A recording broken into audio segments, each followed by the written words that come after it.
ஆமாம், எல்லா மக்களுக்கும் வணக்கம். இது கடையம் சினிமா தேட்டருக்கு மேற்கோடி உள்ள ஜம்பு நதி பாலம். இந்த பாலத்துலலாம் தண்ணி வந்து ரொம்ப ஆண்டுகள் ஆச்சு. ரொம்ப காலத்துக்கு பிறகு இன்னைக்கு தான் தண்ணி இவ்வளோ செழிப்பாக வந்துக்கிட்டு இருக்கு.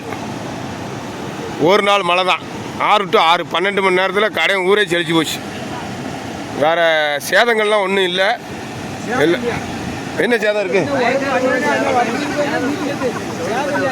கொஞ்சம் தெற்கு கடையத்தில் உள்ள சொல்ல விவரமா சொல்லு. அதை பஞ்சாயத்து காம்பவுண்ட் இடிஞ்சு வந்து அந்த நம்ம ஆற்றை ஒட்டி இருக்க ஆற்றுக்கு கிழக்கோடியா ஈபி இரும்பு போல் சாயுத மாதிரி இருக்கு. ஈபி இரும்பு போல்லாம் போயிட்டு அந்த தெற்கு கடையம் பஞ்சாயத்து கிணறு ஒன்று இருந்ததுல காம்பவுண்டோட, அது போயிட்டு காம்பவுண்ட்லாம் விழுந்துட்டு காம்பவுண்ட்லாம் போயிட்டு கிணறுமே முங்கிட்டு. கிணத்த காங்கல வடிவேலு சொன்ன கதை தான் அண்ணா இருக்கலாம். அங்கே போதா ஒரு கட்டவன இங்கே வா. தெற்கு காம்பவுண்டு கம்ப்ளீட் காலி.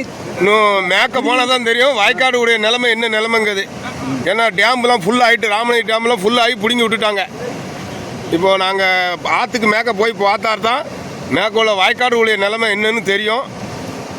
அதனால் கவர்மெண்ட்டு நல்ல முடிவு எடுங்க. வாய்க்காடுக்காரங்களுக்கு விவசாயத்தை பாதிக்கக்கூடாது, நல்லபடியாக பாருங்கள். இதான் விவசாயி வயலில் வந்து தண்ணியை நிற்க இங்கே இருந்து பார்க்காரு. இந்த விவசாயி என்ன பார்க்காருன்னு எனக்கும் தெரியல. என்னையா பார்க்க மக்களை பூரா எடுத்துடணும்ல. வா வா. வீடியோ எடுத்து மக்களுக்கு தெரியப்படுத்தணும்னா வெளியூர் மக்களுக்கு நம்ம ஊர்ல தண்ணி வந்திருக்கு தெரியும். அது